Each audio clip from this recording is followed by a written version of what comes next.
कावेरी बार बार phone उठाती है और अपने पति सुजीत को कॉल करती रहती है। आखिर ऐसी क्या बात है जो सुजीत जी आज मेरा कॉल ही नहीं उठा रहे हैं।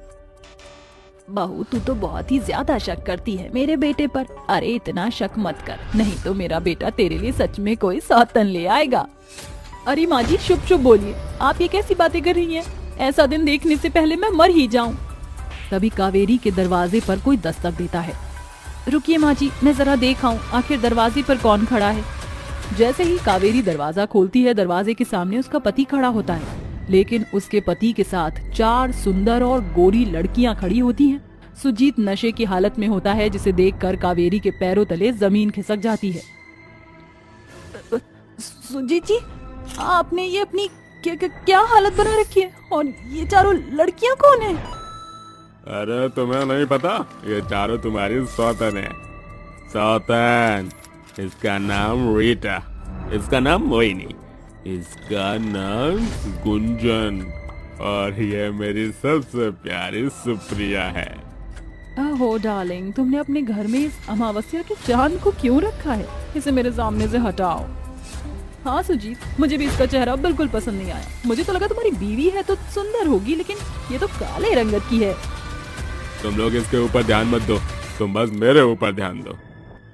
तुम्हारे ऊपर ध्यान देने के लिए तो हमें एक कमरा चाहिए होगा। वैसे काली सौतन हमारे पति का कमरा कहाँ है? जरा तुम हमें लेकर चलोगी? तभी वहाँ अनुराधा आ जाती है। ये सब क्या चल रहा है सुजीत बेटा? ये चारों लड़कियाँ कौन हैं? ओहो, पधारो माँ, आपका स्वागत है। आप ही ने तो मुझे इस काले बैल से बांधा था।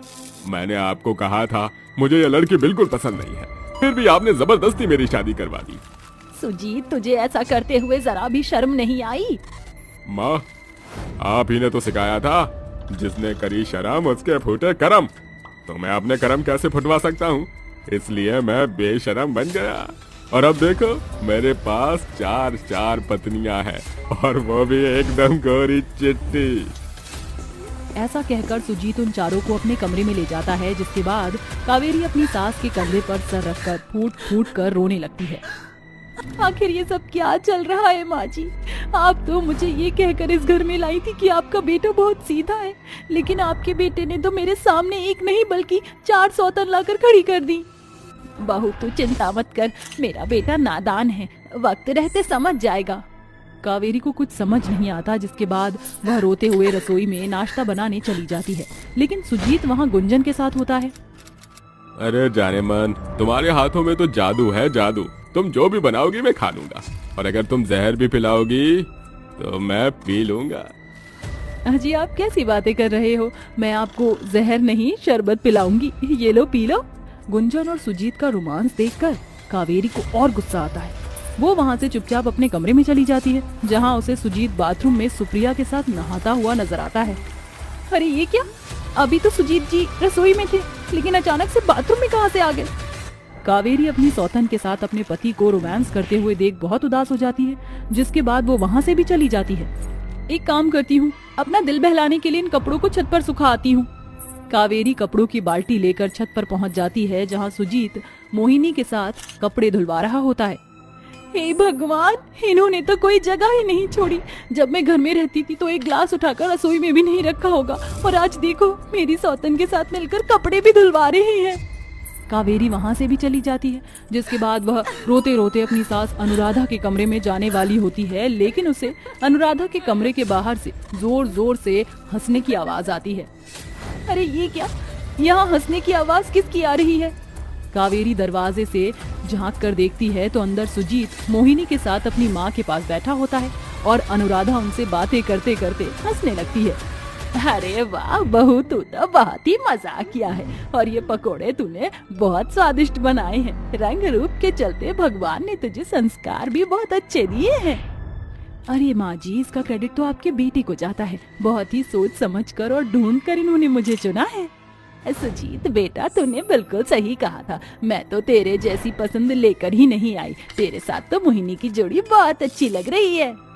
अनुराधा पकौड़े खाती जाती है और मोहिनी की तारीफ पर तारीफ करती जाती है। ये सब कावेरी दरवाजे के बाहर खड़ी होकर सुन रही होती है, जिसके बाद वह फूट फूट कर रोने लगती है और खुद से कहती है, हे भगवान, क्या क्या नहीं किया मैंने अपनी सास के लिए। रात भर मैंने उनके पैर दबाए, जब जब बीमार हुई तो पूरी पूरी रात जागकर उनकी देखभाल की, और तो और अपने पति की पूरी सेवा की। और उसके बाद मुझे मिला क्या? तोहफे में 4 सौतन मिली। इससे अच्छा तो मैं मर ही जाती तो सही था। कावेरी बहुत परेशान हो जाती है, जिसके बाद वह अपना सारा सामान उठाकर गेस्ट रूम में रख लेती है। देखते ही देखते रात हो जाती है और सभी अपने अपने कमरों में सोने चले जाते हैं। रात के समय कावेरी को कुछ अजीब अजीब आवाज आने लगती है। अरे, ये आवाजें कहाँ से आ रही हैं? जरा देखूं तो सही। कावेरी ऐसा सोचते हुए अपने पति सुजीत के कमरे तक पहुंच जाती है, जहां वह थोड़ा सा दरवाजा खोलकर अंदर झांकने लगती है। जिसके बाद अंदर का नजारा देखकर उसके पैरों तले जमीन खिसक जाती है। मोहिनी सुजीत का सर सहला रही होती है तो गुंजन उसके माथे को चूम रही होती है। वहीं दूसरी तरफ रीटा और सुप्रिया सुजीत की बाहों में होती हैं। ये सब देखकर कावेरी एकदम से दरवाजा खोलती है और जोर से चिल्लाकर कहती है, ये सब क्या चल रहा है? अरे कितने बेशरम हो तुम! अपनी पत्नी के होते हुए 4 लड़कियों से चिपके हुए हो। तुमने तो शर्म का आंचल उतारकर फेंक दिया है। ये मेरी जिंदगी है, मैं जैसे मर्जी जीऊं, लेकिन तुम जैसी काली कलोटी पत्नी के साथ तो मैं अपनी जिंदगी कभी नहीं बिताऊंगा। अगर काला होना इतना बड़ा गुनाह है तो आज मैं इस परेशानी को हमेशा हमेशा के लिए खत्म कर दूंगी। ऐसा सोचकर रोते रोते कावेरी अपने कमरे में चली जाती है और वहाँ पंखे से एक दुपट्टा बांध लेती है। जिसके बाद वह खुदकुशी करने वाली होती है, लेकिन तभी वहाँ सुजीत आता है और कावेरी के मुंह पर एक जोरदार तमाचा मारता है। जिसके बाद कावेरी की नींद खुल जाती है और उसका सपना टूट जाता है। मरने दो मुझे, मरने दो। अरे 4 सौतन के होने से अच्छा है कि मैं मर ही जाऊं। अरे कावेरी, नींद से जागो। जो तुम सपना देख रही थी वो अब टूट चुका है और मैं तुमसे बहुत प्यार करता हूँ। मैं तुम्हारे लिए सौतन लाने का कभी सोच भी नहीं सकता। कावेरी जब अपनी आंखें मसलती है तो उसे अपने सामने उसका पति दिखाई देता है, जिसके चलते उसे समझ आता है कि वह सपने में थी। वह तुरंत अपने पति को गले से लगा लेती है और कहती है, सुजीत जी, मुझे छोड़कर कभी मत जाना और ना ही मेरे लिए कोई सौतन लेकर आना। मैं आपसे बहुत प्यार करती हूँ, आपके बिना बिल्कुल नहीं रह पाऊंगी। अरे मेरी प्यारी पत्नी, तुम इतनी अच्छी हो कि मैं तुम्हारी सौतन लाने के बारे में सोच भी नहीं सकता। मैं तुमसे बहुत प्यार करता हूँ। ऐसा कहकर सुजीत कावेरी को शांत कर लेता है। उस दिन के बाद से कावेरी अपने पति सुजीत के ऊपर शक करना हमेशा हमेशा के लिए बंद कर देती है और उसके साथ खुशी खुशी रहती है।